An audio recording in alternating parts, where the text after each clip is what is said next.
மகேந்திரன் அப்படின்னு ஒரு இயக்குனர். அதாவது ஒரு இயக்குனர் வந்துட்டு ரஜினி என்கின்ற ஒரு நடிகரை தமிழ் சினிமாவுக்கு காட்டியவர் அப்படின்னு கூட சொல்லலாம். இப்போ பாலச்சந்திர அவர்கள் வந்து ரஜினியை அறிமுகப்படுத்தியிருக்கலாம். ஆனால் ரஜினியால் நடிக்க முடியும், இந்த நடிகர் வந்துட்டு வேற ஒரு பரிமாணத்தில் இருக்கக்கூடியவர் அப்படிங்கிறத அறிமுகப்படுத்தி வச்சவரே வந்துட்டு மகேந்திரன் அப்படிங்கிற அந்த ஒரு இயக்குனர் தான் சார்.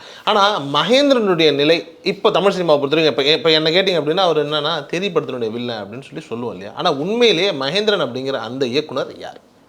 மகேந்திரன் வந்து சிவகங்கை மாவட்டத்தில் இன்றைக்கு இருக்கக்கூடிய காரைக்குடியில் இருக்கக்கூடிய அழகப்பா பல்கலைக்கழகத்தில் கல்லூரி மாணவராக இருந்தபோது அன்றைக்கு புகழ்மிக்க நடிகராக புரட்சித் தலைவர் எம்ஜிஆர் அவர்கள் வந்து திகழ்கிறார்.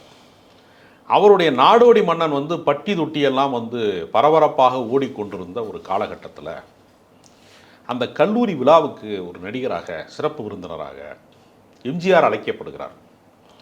எம்ஜிஆர் அழைக்கப்பட்ட போது ஒரு மாணவராக இருந்த மகேந்திரன், அவருடைய இயற்பெயர் வந்து அலெக்சாண்டர், தன்னுடைய ஆசிரியரின் பெயரை பின்னால் வந்து மாற்றிக்கொண்டார் மகேந்திரனாக.